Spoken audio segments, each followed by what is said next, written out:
Hello guys, good morning, magandang buhay. Si Ate Ju po ulit ito. So ayan na nga, for today's video, kitang-kita nyo naman. At ayan na nga, pansit canton lamang yan guys. At kung nakikita ninyo, mayroong gulay-gulay.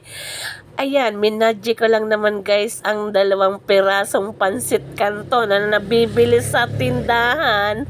Nilagyan ko lang naman yan ng gulay para humaba ang buhay guys.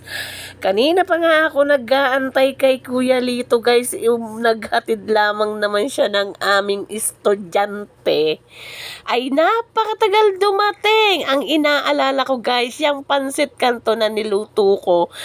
Iniisip ko, pag yan ay hindi na mainit, naku po, hindi na masarap kainin. Kaya napagdesisyonan ko na guys, mauuna na ako sa kanyang kumain at mamaya ko na lamang siya ulit ipaghahayin kung siya man ay dumating, natapos na ako. At ayan na nga guys, tuloy lamang ang kain ko diyan. Naalala ko nga pala may kasama pa akong isang anak at nag-aabala lang naman yun sa pagkukomputer. Ay tatawagan ko na at ayan na nga, di ba guys, nakita nyo naman. Yan ang aking panganay na anak. O, so di ba guys, kaming dalawa ang kakain diyan. Ang dami pang cheche bureche. At kung ano-ano pang ginagawa, sabi ko umupo na siya at kakain na. So ayan na nga guys, tuloy lamang ang aking kain. To make this story short, ayan nga guys, o tingnan ninyo, napakasarap niyan. Sa tingin ko pa lamang ay talaga namang mabubusog ako diyan.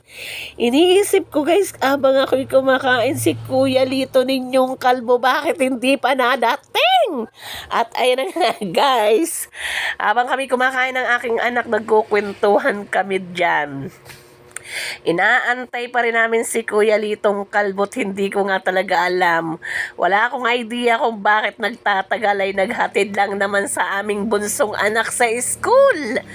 So ayan na nga guys, tuloy lamang ang kain namin mag-ina at nagkukwentuhan pa kami diyan bakit daw wala si papa niya.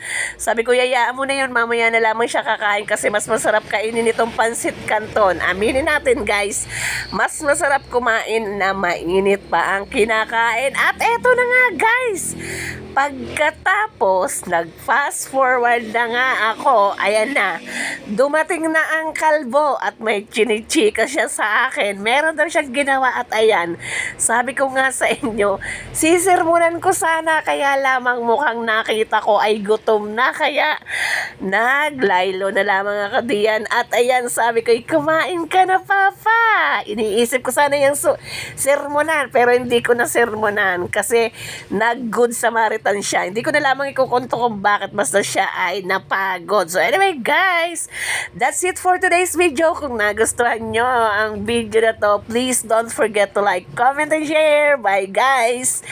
See you on my next vlog. O kung kayo nagutom at wala kayong merienda, 2 pansit canton lamang yan guys. Bye!